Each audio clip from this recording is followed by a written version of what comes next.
नमस्कार दोस्तों, एक बड़ी खबर निकल कर के सामने आ रही है और मैं ये सब बताऊंगा। समीक्षा है तो इस समीक्षा को पूरा आप लोग देखिएगा। दोस्तों, जैसा कि आपको मालूम ही है कि इस समय भारतीय जनता पार्टी के अध्यक्ष का चुनाव चल रहा है और भाजपा के अध्यक्ष को लेकर के तरह तरह की खबरें छन करके आ रही हैं। योगी आदित्यनाथ पर संघ की सहमति है और संघ ये चाहता है कि योगी आदित्यनाथ कमान संभालें, जिससे आगे के लिए नेता तैयार किया जा सके और अगली पीढ़ी को अवसर दिया जा सके। लेकिन भारतीय जनता पार्टी अभी मोदी के सही विकल्प को ढूंढ नहीं पाई, क्योंकि मोदी का विकल्प, मोदी की सर्व स्वीकार्यता जिस तरीके से पूरे देश में है, उसे लेकर के पशुपेश में संघ भी 75 साल की आयु का ये जो बाउंड स्वयं मोदी के द्वारा बनाया गया, अब इसमें खुद ही भारतीय जनता पार्टी अपने से फंसती हुई नजर आ रही है। भाजपा इस ऊहापोह में है कि 75 साल के बाउंड को मोदी लागू किया जाए या नहीं, क्योंकि अध्यक्ष के लिए भी ये नियम हमेशा से भाजपा में रहा कि कोई व्यक्ति अगर अध्यक्ष रहेगा तो मंत्री नहीं रहेगा। लेकिन जेपी नड्डा कंटिन्यू उस नियम को तोड़ते हुए नजर आए और आज वो स्वास्थ्य मंत्री भी हैं और भाजपा के अध्यक्ष भी है ना। तो ये तो बातें रही, इन सब बातों की चर्चा थोड़ा सा आगे और हम करेंगे। मैं बताना चाहूँगा कि भाजपा में शिवराज सिंह का नाम जो है वो भी आ रहा था। शिवराज विजय हमने कह दिया, अंबिका व्यास जी की रचना का नाम ले लिया। कहने का तात्पर्य ये है कि शिवराज सिंह चौहान को अध्यक्ष बनते हुए भाजपा के ही कुछ लोग हैं वो पसंद नहीं करते, क्योंकि उनकी कार्यशैली अलग तरीके से है, जो कि तालमेल नहीं बिठा पा रहे हैं। इसके चलते उनको अध्यक्ष ही नहीं दी जा रही है, वो कृषि मंत्री ही रहना चाहते हैं। किसानों के कई बड़े मुद्दों को उन्होंने सुलझाया है, बात भी की है किसानों से। इतना बड़ा आंदोलन तो उनको समाप्त कराने में उनका बहुत बड़ा योगदान, कृषि मंत्री के तौर पर उन्होंने बहुत ही सराहनीय कार्य किया है। तो अध्यक्ष वो संभालने को तैयार नहीं है और योगी आदित्यनाथ से कहा जा रहा है तो वो उत्तर प्रदेश छोड़ के जाने के लिए नहीं तैयार है। बशर्ते योगी की इच्छा का सम्मान करते हुए संघ ने डिसीजन लिया है कि नए अध्यक्ष का चुनाव में दक्षिण भारत को वरीयता दी जाए। तो कहीं न कहीं महाराष्ट्र है ना, महाराष्ट्र जो है इसका एक प्रयोगशाला इसकी बन सकता है। और देखिए, जब यूपी से योगी रिटायर होंगे, योगी यहाँ से छोड़ के जाएंगे, तो इसके बाद ये अगर कोई अनुमान लगा रहा है केशव प्रसाद मौर्य को सत्ता मिल जाएगी या केशव प्रसाद मौर्य मुख्यमंत्री बन जाएंगे, तो गलतफहमी में लोग जी रहे हैं। केशव प्रसाद मौर्य को के सत्ता में बने रहने और उनको मुख्यमंत्री बनने के लिए सबसे बड़ी उनके बीच में जो स्थिति उभर करके सामने आई, उनका नुकसान हुआ है, वो हुआ है पल्लवी पटेल से हारना। पल्लवी पटेल से वो हारे क्या, पूरा नक्षत्र उनका खराब हो गया और पूरी तरीके से उनके किए धरे में पानी फिर गया, है ना। पल्लवी पटेल से हारना सिर्फ उनका एक हारना ही नहीं था, उनके लिए भविष्य की संभावनाएं बंद होना भी था। कि एक आदरणीय महिला जो कभी एक जिला पंचायत का चुनाव नहीं जीत पाई, उसने आपको हरा दिया। अब उप मुख्यमंत्री भाजपा के शीर्ष नेतृत्व की कृपा से बने हुए हैं। ये तंज कभी कभी अखिलेश यादव भी करते हैं, भाई आप बीजेपी की कृपा से बने हुए हैं, आपको नैतिकता के आधार पे इस पद को स्वीकार नहीं करना चाहिए। तो ये तरह तरह की बातें हैं। दूसरी बात ये कि भाजपा का अध्यक्ष सोच रहे हैं अखिलेश यादव की योगी बन जाए, योगी से यहाँ से हट जाए तब तो हम सीएम पद दौड़ते हुए ले लेंगे। लेकिन योगी आदित्यनाथ भी इस बात को भली भांति जानते हैं और उन्होंने साफ तौर पर इनकार कर दिया कि हमें अध्यक्ष नहीं बनना है। जिनको अध्यक्ष बनना है, बहुत से लंबी लंबी कतारें हैं भारतीय जनता पार्टी में, योग्य कार्यकर्ता हैं, उनको अध्यक्ष बना दिया जाए। उनके नेतृत्व में मुझे काम करने में कोई आपत्ति नहीं होगी।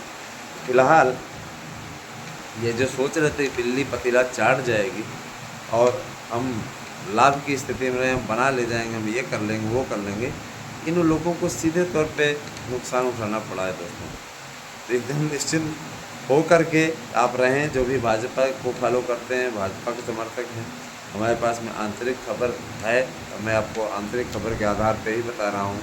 किसी प्रकार की ऐसी कोई स्थिति नहीं है जिसको देख करके आप लोगों को ये लगे कि भाजपा में, है ना, योगी आदित्यनाथ सीएम पद त्याग करके दिल्ली की ओर रुख कर रहे हैं। तमाम खबरें आप लोगों को देखने को मिल रही होंगी, तरह तरह की बातें आप लोगों को देखने को मिल रही होंगी। इससे घबराने की ज़रूरत नहीं है, इससे इत्तेफाक रखने की ज़रूरत नहीं है। और निश्चित रूप से, है ना, जो होता है वो अच्छे के लिए होता है और अच्छा ही होगा। और भाजपा के चुनाव की जो प्रक्रिया है वो संघ की राय में से, अब कुछ लोगों ने खबर चलाई, मोदी चले गए थे आरएसएस के कार्यालय, तो वहाँ पर गया कि इनके रिटायरमेंट का प्लान बनाया जाए, कैसे रिटायर हों। आप स्वयं सोचिए, मोदी के बल पे बीजेपी हर जगह जीत रही है ना, तो मोदी के बल पे अगर वो जीतती है, मोदी को ही वो हटा कर के क्या चाहेगी कि वो कमज़ोर पड़ जाए? भाई ऐसी स्थिति में तो उसकी कमज़ोरी प्रतीत होगी, और जाहिर सी बात है कि कमज़ोरी प्रतीत होगी, कमज़ोर बिंदुओं को उठाने का और घेरने का मौका विपक्ष को मिलेगा। इस प्रकार कोई गलती फ़िलहाल भाजपा से नहीं करने जा रही। राजनाथ सिंह का ये बयान है ना कि मोदी 2029 का भी चुनाव लड़ेंगे, इस बात का संकेत है कि इनके ऊपर आयु सीमा नहीं लागू होती और कोई घबराने की ज़रूरत नहीं है ना, क्योंकि बहुत से लोगों को बड़ी निराशा हुई कि अगर हमारे मोदी जी चले गए तो हम क्या कर पाएंगे, मतलब कैसे बीजेपी जीतेगी। देखिए, बीजेपी मोदी जैसे नेता का बलिदान नहीं लेना चाहेगी। उनको हटा करके मान लीजिए किसी अन्य को सीएम बनाया गया, पीएम बनाया गया, तो इनकी घटक दल ही नहीं मंजूर कर पाएंगे, क्योंकि उनकी निष्ठा मोदी के प्रति है। चंद्रबाबू नायडू मोदी की वजह से राजग में आए हैं, है ना, और बहुत से लोग, देखिए सारी चीज़ें चल रही हैं दोस्तों। तो ऐसा नहीं है कि सब लोग अपने हिसाब से, अपने मनमर्जी, अपने मनमानी ढंग प्रकार से काम करेंगे। जो आरएसएस कहेगा वो होगा, लेकिन आरएसएस फिलहाल इस समय मोदी को वॉकओवर देने के मूड में है, क्योंकि वो भी जानता है कि बिना मोदी के किसी भी प्रकार से कोई चुनाव जीत पाना वर्तमान में संभव नहीं है ना। और इसीलिए तरह तरह की बातें न की जाएं, तरह तरह की अफवाहें फैलाई जाती हैं, इसका कोई औचित्य नहीं है, ठीक है। तो आपको हमारी समीक्षा अच्छी लगती है, उस दिन हमने देखा काफ़ी आप लोगों ने व्यूज़ भी दिया, वीडियो देखा भी। मैं ये चाहता हूँ कि आप लोग वीडियो को ज़्यादा से ज़्यादा लाइक किया करिए। जो समीक्षा यहाँ प्रस्तुत की जाएगी निश्चित रूप से बहुत ही लाभदायक समीक्षा रहेगी, सबसे सटीक समीक्षा यहाँ पर दी जाएगी। दोस्तों, चर्चा करें थोड़ा सा बिहार के चुनाव की। बिहार में इन दिनों चुनाव की बहार है ना, आगे आने वाले समय में ये पारा और चढ़ेगा। जैसा कि आप जानते हैं, बिहार में इस समय आरजेडी और राजग के बीच काफ़ी टफ फाइट मानी जा रही है, लेकिन इस बीच प्रशांत किशोर भी आ गए हैं। प्रशांत किशोर क्या खेल करेंगे, अगली वीडियो आप लोग ज़रूर देखिएगा, उसमें मैं आप लोगों को पूरा स्पष्ट कर दूँगा क्या बन सकती है बिहार की तस्वीर, बिहार विधानसभा की क्या स्थिति बन सकती है, आप लोगों को मैं ज़रूर बताऊंगा। और ये भी कहूँगा कि आप लोग ज़्यादा से ज़्यादा चैनल को सब्सक्राइब कीजिए, वीडियो को लाइक कीजिए और शेयर कर दीजिए। अध्यक्ष तो फिलहाल भाजपा के योगी नहीं बनने जा रहे हैं और न ही यूपी छोड़ने जा रहे हैं, है ना। अब ये है कि दूसरे तरह तरह की बातें करते हैं आपके बीच में, हमारे बीच में, सबके बीच में अफवाह फैलाते हैं। उनको उनका काम है, उनको तरह तरह की बातों में आनंद आता है, बकवास बातें करते रहते हैं, झगड़ा लगाने वाला काम करते रहते हैं, है ना। और इस बात पे जब बड़े बड़े नेताओं से संपर्क किया जाता है तो हंसते हैं कि गजब गजब के लोग हैं, राजा को पता नहीं मुसारों ने बन बांट लिया वाली स्थिति कहते हैं। हाँ भाई, हमको पता ही नहीं हमारे अध्यक्ष बनने वाले हैं, और तरह तरह की चर्चाएँ, एक दो चैनल हैं मैं देखता हूँ, तरह तरह की चर्चाएँ रोज़। योगी 30 को रिटायर हो जाएंगे, लो भैया 30 नहीं है तो अप्रैल शुरू हो गया, कहाँ रिटायर हुए। तो तरह तरह की बातें करते हैं और फिर नया मुद्दा पकड़ लेते हैं, फिर नए मुद्दे पर चर्चा करते हैं, यही सब चलता रहता है। तो सावधान रहिएगा। परफेक्ट न्यूज़ यहीं पे सुनने को मिलेगी। धन्यवाद। Thank you.